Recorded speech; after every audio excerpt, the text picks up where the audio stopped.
La ville de Port-au-Prince n'est plus que l'ombre d'elle-même, et ce n'est pas nouveau. Les gangs y ont ravagé des quartiers entiers, mettant toutes les infrastructures à sac.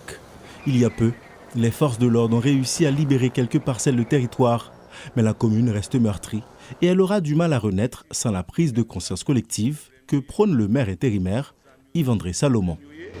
Il est question d'une conscience nationale. Depuis que il y a des consciences nationales, problème insécurité n'est pas pour le résoudre.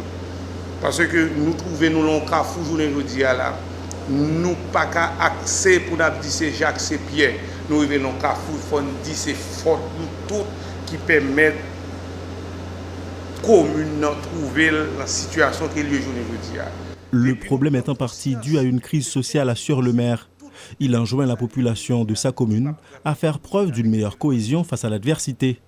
En ce qui a trait aux problèmes structurels dont la dégradation de l'urbanisation et la détérioration de la crise sécuritaire, Yves-André Salomon dit avoir plusieurs projets en vue, dont un plan de redressement humanitaire. Son but est sur le long terme, assure le magistrat. Dès le premier jour que moi-même, moi prends charge comme président commission communale de Port-au-Prince, moi suis entré en parler avec des secteurs pour me faire former des groupes WhatsApp pour nous poser problème ensemble.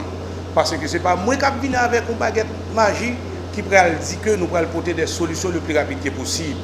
C'est ça que fait nous le devoir, nous venons avec un plan d'action municipal et de redressement humanitaire durable. C'est-à-dire que ça n'a privé toute couche sociale pour nous toucher.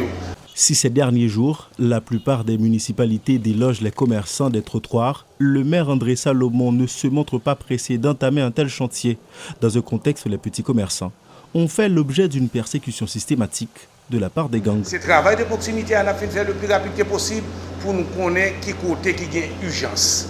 Parce que sans qu'on nous comme urgence là, ou qu'à présenter Fatra comme un plus gros problème, et pourtant, il y a un problème qui est 4 fois plus important que Fatra. La question de trottoir, que où est toute l'autre mairie à prendre des dispositions, les gens qui sont sur le trottoir ne pas venir pour compte. Ce n'est pas comme ça, vous levé un bonjour matin ou venir.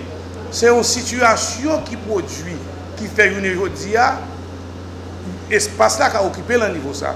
Eh bien, nous faisons pour nous chita avec eux, nous faisons pour nous dialoguer avec eux, pour nous faire un travail de proximité, pour nous dire que la situation que nous avons aujourd'hui, elle n'est pas comme ça, son problème de sécurité, camion entre sous eux, machine crasée chaque jour, motocyclette frappée chaque jour, ils finissent frapper au demain si ils veulent tourner. À ce jour, la plupart des quartiers du bas de la ville demeurent inaccessibles. Avec les récentes opérations des forces de l'ordre, la commune continue d'être le théâtre de rudes affrontements. Le maire intérimaire dit vouloir faire flèche de tout bois pour adresser les défis au moyen de programmes technologiques et d'un travail préalable de proximité qui vise à dégager une conscience collective en vue d'aboutir à des réponses concrètes et durables.